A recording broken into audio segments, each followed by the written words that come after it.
ഇന്ന് November 26 constituent assembly Indian ഭരണഘടനയ്ക്ക് അംഗീകാരം നൽകിയ ദിവസം. ഭരണഘടനാ ദിനമായാണ് നമ്മൾ ഈ ദിവസം കണക്കിലെടുക്കുന്നത്. പാർലമെന്റിന്റെ സെൻട്രൽ ഹാളിൽ നടക്കുന്ന പരിപാടിയിൽ ഇപ്പോൾ പ്രധാനമന്ത്രിയും രാഷ്ട്രപതിയും ഒക്കെ പങ്കെടുക്കുകയാണ്.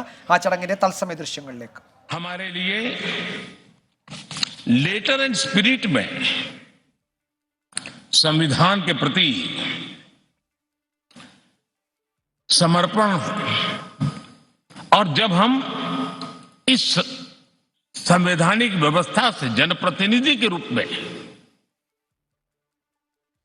ग्राम पंचायत से लेकर के संसद तक जो भी दायित्व निभाते हैं, हमें संविधान के लेटर एंड स्पिरिट को समर्पित भाव से ही हमें अपने आप को हमेशा सज्ज रखना होगा। और जब ये करते हैं तो संविधान की भावनाओं को कहां चोट पहुंच रही है उसको भी हम नजरअंदाज नहीं कर सकते हैं। और इसलिए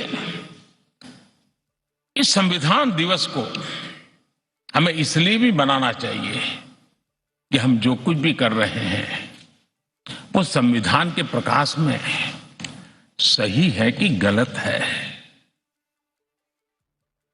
हमारा रास्ता सही है कि गलत है। हर वर्ष संविधान दिवस बना करके हमने अपने आप को मूल्यांकन करना चाहिए।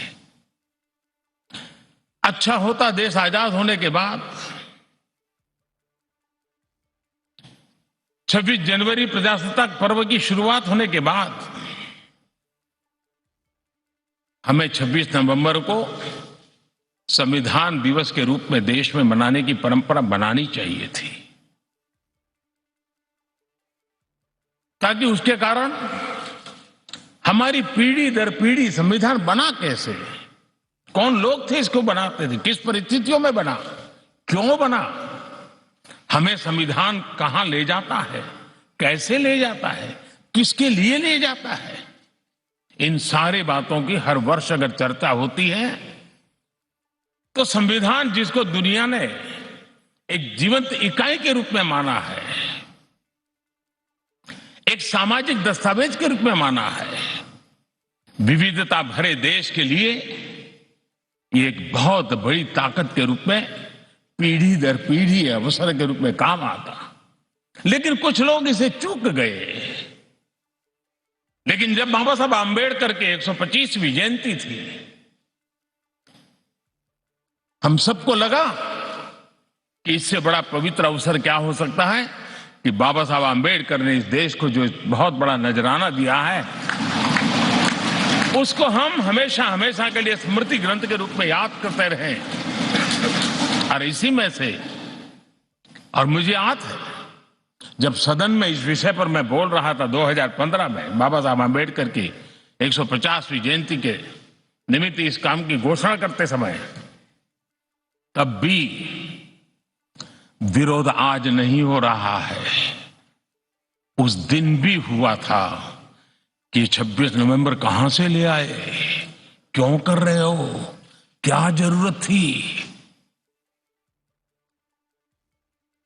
बाबा साहब आंबेडकर का नाम हो और आपके मन में ये भाव उठे कि देश अब सुनने के लिए तैयार नहीं है।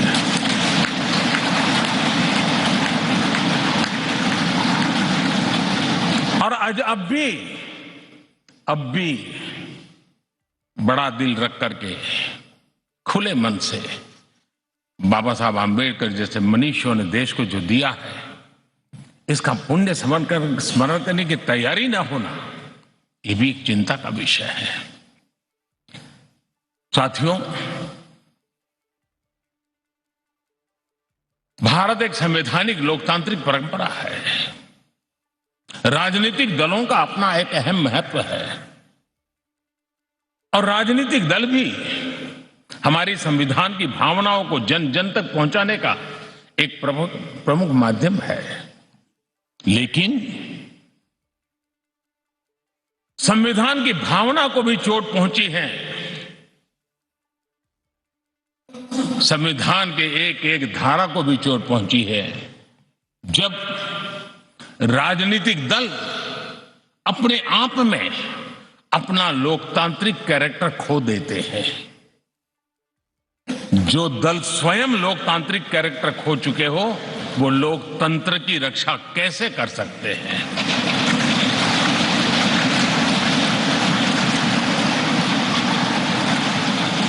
आज देश में कश्मीर से कन्याकुमारी, हिंदुस्तान के हर कोने में जाइए, भारत एक ऐसे संकट की तरफ बढ़ रहा है जो संविधान को समर्पित लोगों के लिए चिंता का विषय है, लोकतंत्र के प्रति आस्था रखने वालों के लिए चिंता का विषय है, और वो है पारिवारिक पार्टियां।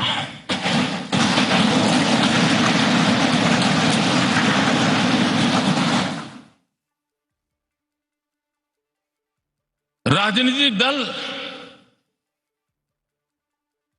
Party for the family, party by the family,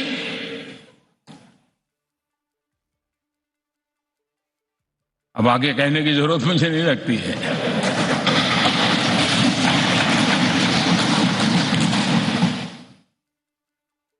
Kashmir से कन्याकुमारी हरी राजनीतिक दलों की तरफ देखिए, ये लोकतंत्र की भावना के खिलाफ है। संविधान हमें जो कहता है उसके विपरीत है। और जब मैं ये कहता हूं कि पारिवारिक पार्टियां, इसका मतलब मैं ये नहीं करता हूं कि एक परिवार में से एक से अधिक लोग राजनीति में ना आए। जी नहीं, योग्यता के आधार पर, जनता के आशीर्वाद से किसी परिवार से एक से अधिक लोग राजनीति में जाएं, इससे पार्टी परिवारवादी नहीं बन जाती है। लेकिन जो पार्टी पीढ़ी दर पीढ़ी एक ही परिवार चलाता रहे, पार्टी की सारी व्यवस्था परिवारों के पास रहे, वो लोकतंत्र, स्वस्थ लोकतंत्र के लिए सबसे बड़ा संकट होता है। और आज संविधान के दिवस पर संविधान में विश्वास करने वाले, संविधान को समझने वाले, संविधान को समर्पित सभी देशवासियों से मैं आग्रह करूंगा कि देश में एक जागरूकता लाने की आवश्यकता है। जापान में एक प्रयोग हुआ था। जापान में देखा गया कि कुछ ही पॉलिटिकल फैमिली ही व्यवस्था में चल रहे हैं, तो किसी ने बीड़ा उठाया था कि वो नागरिकों को तैयार करेंगे और पॉलिटिकल फैमिली के बाहर के लोग निर्णय प्रक्रिया में कैसे आए। और बड़ी सफलतापूर्वक 30-40 साल लगे, लेकिन करना पड़ा। लोकतंत्र को समृद्ध करने के लिए हमें भी हमारे देश में ऐसी चीजों की ओर जाने की आवश्यकता है, चिंता करने की आवश्यकता है, देशवासियों को जगाने की आवश्यकता है। उसी प्रकार से हमारे यहां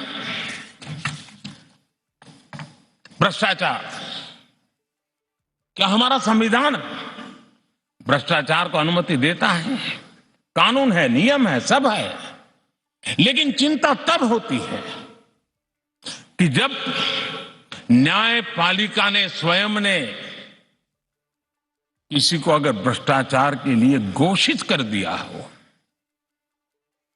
भ्रष्टाचार के लिए सजा हो चुकी हो, लेकिन राजनीतिक स्वार्थ के कारण उसका भी महिमा मंडन चलता रहे, भ्रष्टाचार को नजरअंदाज करके सिद्ध हुई हकीकतों के बावजूद भी जब राजनीतिक लाभ के लिए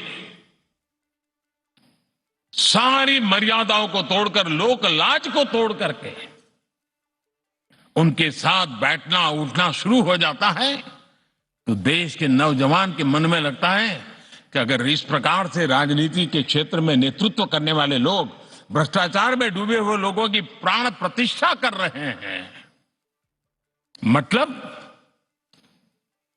उनको भी वो मिलता रास्ता मिल जाता है कि भ्रष्टाचार के रास्ते पर चलना बुरा नहीं है। 2-4 साल के बाद लोग स्वीकार कर लेते हैं कि हमें ऐसी समाज व्यवस्था खड़ी करनी है।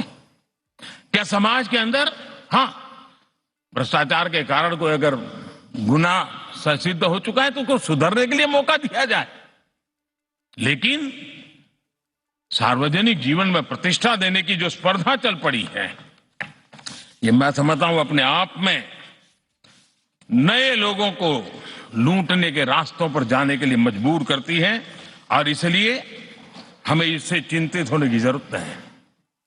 ये आजादी के 75 साल है, ये अमृत काल है। हमने अब तक आजादी के 75 साल दरमियान देश जिस स्थिति से गुजरा था, अंग्रेज भारत के नागरिकों के अधिकारों को कुचलने पर लगे हुए थे, और उसके कारण हिंदुस्तान के नागरिकों को उसके अधिकार मिले, इसके लिए लड़ना बहुत स्वाभाविक था और जरूरी भी था। महात्मा गांधी समेत हर कोई भारत के नागरिकों को उनके अधिकार मिले, इसलिए वो लड़ते रहे, ये बहुत स्वाभाविक है। लेकिन ये भी सही है कि महात्मा गांधी ने आजादी के आंदोलन में भी अधिकारों के लिए लड़ते लड़ते भी देश को कर्तव्य के लिए तैयार करने के लिए लगातार कोशिश की थी। उन्होंने भारत के नागरिकों में उस बीज को बोने की लगातार कोशिश की थी कि सफाई करो,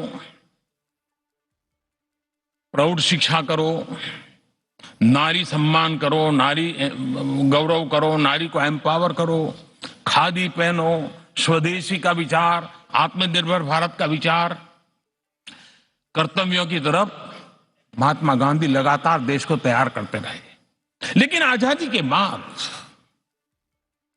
महात्मा गांधी ने जो कर्तव्य के बीज बोए थे, वो आजादी के बाद वटवृक्ष बन जाने चाहिए थे, लेकिन दुर्भाग्य से शासन व्यवस्था ऐसी बनी कि उसने अधिकार अधिकार अधिकार के ही बातें करके लोगों को एक ऐसी अवस्था में रखा कि हम हैं तो आपके अधिकार पूरे होंगे। अच्छा होता देश आजाद होने के बाद कर्तव्य पर बल दिया गया होता तो अधिकारों की अपने आप रक्षा होती। ലോകത്തെവിടെയായാലും ഏത് സമയത്തും 24 വാർത്തകളും ഓഗ്മെന്റഡ് റിയാലിറ്റി പാക്കേജുകളും എക്സ്പ്ലെയിനറുകളും വിശദമായി കാണാൻ ഞങ്ങളുടെ യൂട്യൂബ് ചാനൽ നിങ്ങൾക്ക് സബ്സ്ക്രൈബ് ചെയ്യാം.